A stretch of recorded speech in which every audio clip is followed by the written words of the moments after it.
नमस्कार दोस्तों, मैं हूं नवीन पाटीदार और आप देख रहे हैं वॉइस ऑफ एमपी। निकाय चुनाव को लेकर वॉइस एमपी टीम हर एक ग्राउंड जीरो पे जा रही है और इस स्थिति का जायजा ले रही है। किस तरह की स्थितियां, पूर्व पार्षद रहे उन्होंने क्या काम किया। अगर बात की जाए तो निकाय चुनाव को लेकर जिस तरीके से भारतीय जनता पार्टी और कांग्रेस ने अपने अधिकृत उम्मीदवार उतारे हैं, वहीं अगर बात की जाए तो वार्ड नंबर 12 में सबसे छोटे अपनी कद को लेकर पहचाने जाने वाले विकास राव शिंदे, जो कांग्रेस के अधिकृत प्रत्याशी है, वे अपना जनसंपर्क कर रहे हैं और एक बड़ा उनके जनसंपर्क में जो है उनको समर्थन मिलता हुआ दिख रहा है। जिस तरीके से ग्राउंड जीरो की बात की जाए तो वो पहली बार जो है यहाँ पर उतरे हैं। ऐसा बात की जाए तो उनसे बात करेंगे किस तरह के मुद्दे लेकर वे जो है यहाँ ग्राउंड जीरो पर जा रहे हैं, साथ ही किस तरह का जनसमर्थन उनको मिलता हुआ दिख रहा है। विकास जी से बात करते हैं। सबसे पहले विकास जी, किस तरीके से आपको जनसंपर्क में जन समर्थन मिलता हुआ दिख रहा है? देखिए, जब चला था तो अकेला था, चलते चलते कारवां बन गया और अब जवाहरनगर की जनता अपार आशीर्वाद दे रही है, समर्थन दे रही है।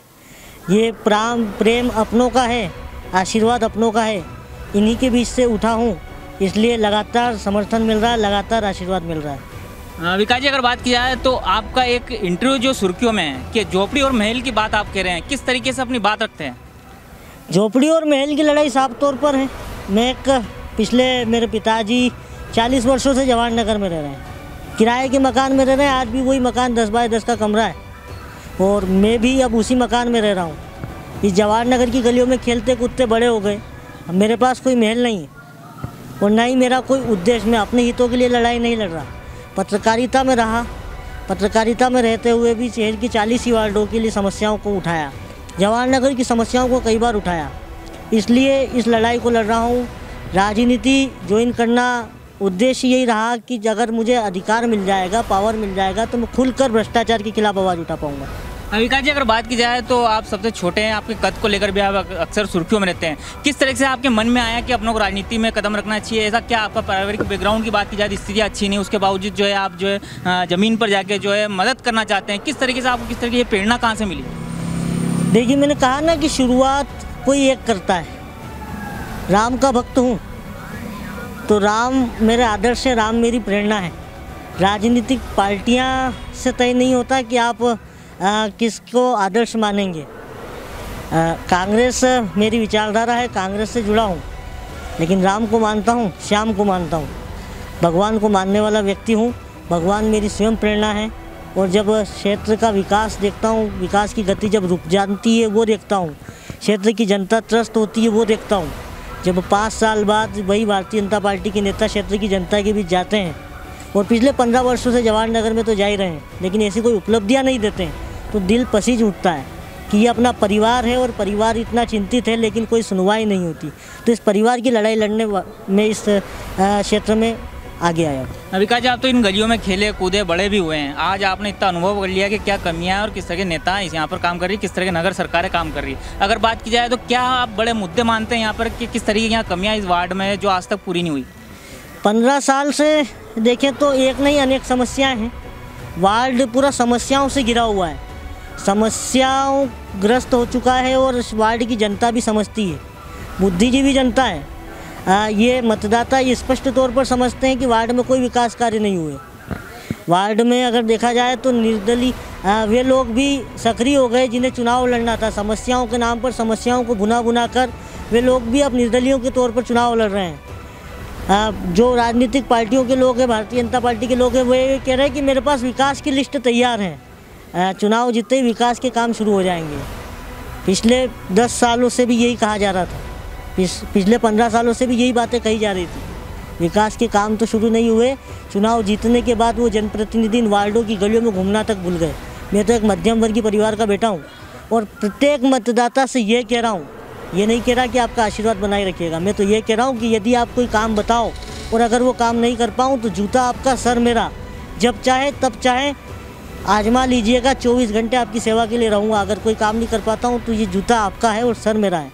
विकास जी, अगर बात की जाए पत्रकारिता का अनुभव आपको पूरी तरीके से, आपने बहुत अच्छी तरीके से नगरपालिका को देखा, वहाँ करप्शन की भरमार है, छोटे छोटे मुद्दों के लिए जो है जाना पड़ता है। इस वार्ड की बात की जाए तो यहाँ पर भी कई गरीबों के कार्ड नहीं बने। अगर सरकार की योजनाओं की बात की जाए तो वो योजनाएं जो है उन गरीबों तक नहीं पहुँची। तो क्या माने आप जीतने के बाद उनको पूरा करेंगे?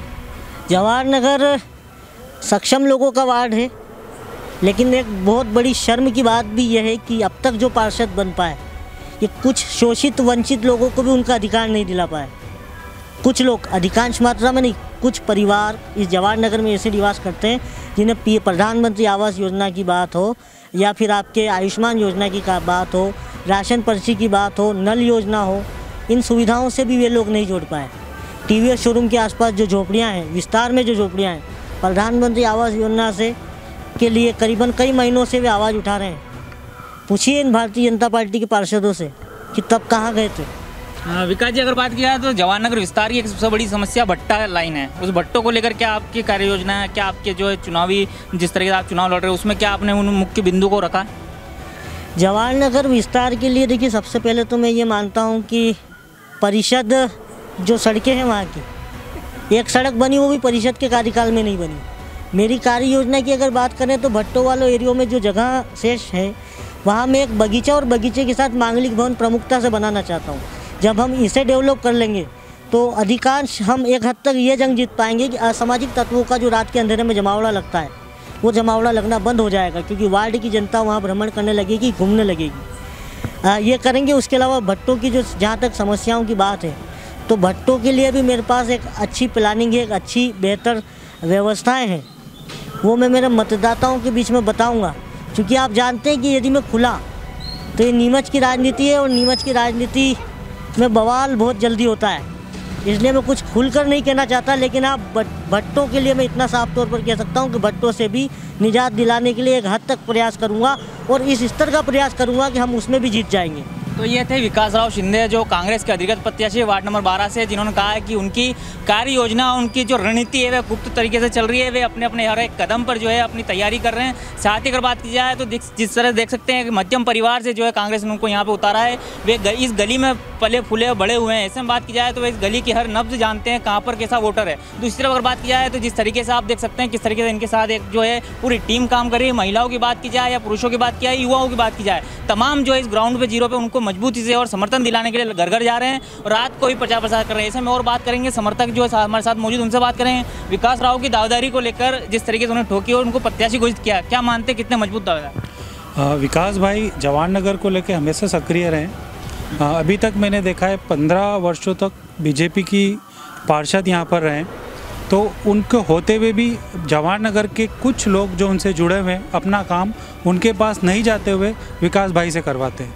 तो इस वजह से हम ये जानते हैं कि विकास भाई जवाहरनगर से एक अद्भुत वोटों के साथ जीत के आएंगे। अद्भुत वोटों से जीतने की बात जो है इनके समर्थक कह रहे हैं। हमारे साथ और भी महिलाएं मौजूद, महिलाओं से बात करते हैं किस तरह के विकास जी को समर्थन मिल रहा है। भाभी, किस तरह के समर्थन मिल रहा है? घर घर जा रहे हैं आप, डोर टू डोर जा रहे हैं, क्या मानते हैं विकास जी जीतने की तरफ है?